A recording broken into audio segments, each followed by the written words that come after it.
There's my boy Virgil. He wants to ask y'all to do something.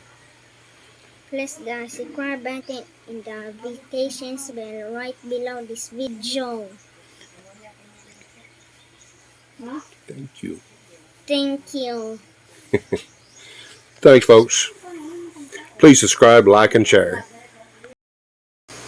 Well, hello, YouTube, and welcome to my channel. Hopefully everybody's doing okay. If you don't mind, don't forget to subscribe, like, and share. Just finished my coffee. I thought I'd touch base with everybody. I was thinking about, the last few days. You've seen a video I posted where we had our little creek to rise considerably. It did again the next day, too. Only this time it was a little bit bigger than it was the day before. Highly irregular. I've lived in this house almost 6 years, and normally about once a year the water gets up. Not near as high as you've seen on the videos, on the video prior. So it's about, my estimate, about 4 more foot of water compared to what I've experienced. And the concrete well box I had on the other side that I was using prior to drilling my well, the water actually moved that well box about 5 foot. That well box has been there probably close to 30 years. It was abandoned originally. It was going to be the source of water for the community.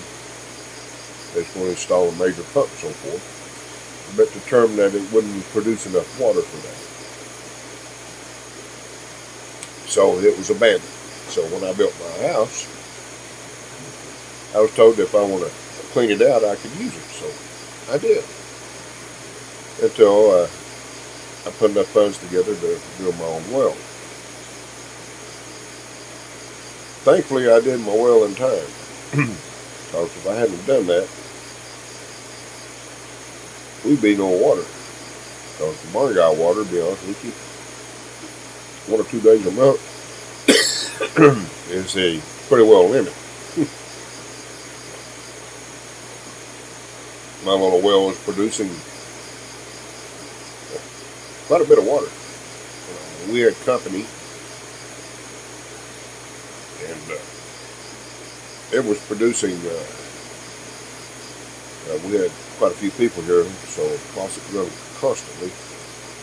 I'm trying to do the math in my head. How many gallons of water? Because we were running probably between 6,000 to 8,000 liters of water a day,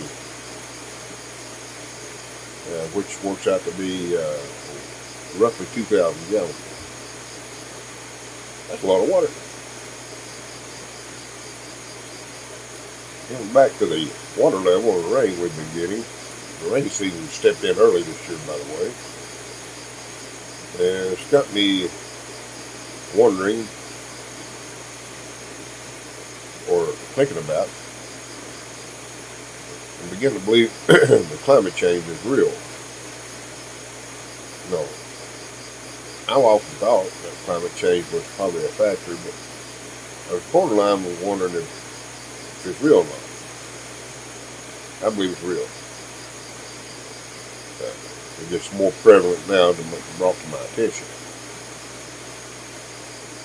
But normally, I've been here almost 13 years, there's not been a great big difference between the dry season and the rainy season.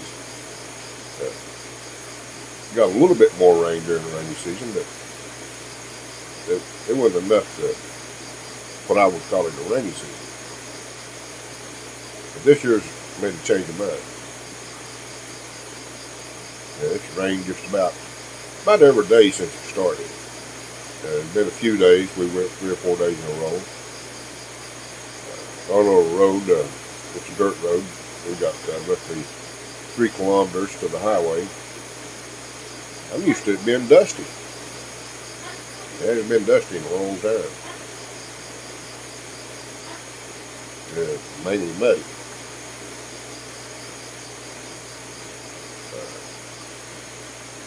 That's another factor, and I'm used to them setting pumps up in our creek and watering the sugarcane fields, and they have to cross over those water lines on the way out to the highway. That hasn't happened this year. That's a good thing for their part, but I don't know how it affects sugarcane, how much water it does to it. I don't know if there's too much or not enough. I don't have no clue. I'm not a sugarcane farmer.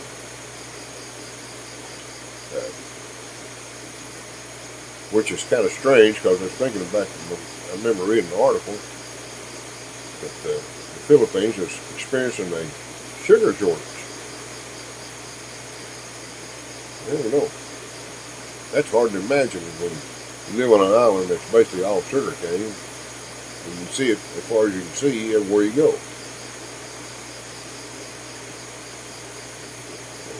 They claim they're not harvesting as much. So I don't know if the rain has an effect on it or not. Like I said, I'm not a sugarcane farmer, and I'm not researched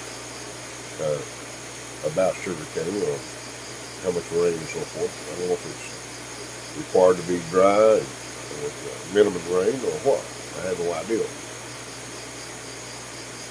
Only thing I know is that it's about a 7-month cycle between harvest and from planting to harvest, roughly in that area. And guess who woke up? Well, good morning there. Yeah, my little woman woke up. She's up early this morning. And of course, we have plans today. We want to go play Phil Health. So she's wanting to know if I'm finished with the coffee cup. So we're going to be on a little adventure going there. That's about a 3-hour drive. That's another thing here in the Philippines. Phil Health had changed the policy for foreigners that are married, and you're no longer to be on your spouse policy. You have to have your own standalone policy. That's all good. That's okay. But the drawback of it is you can't pay at a satellite office.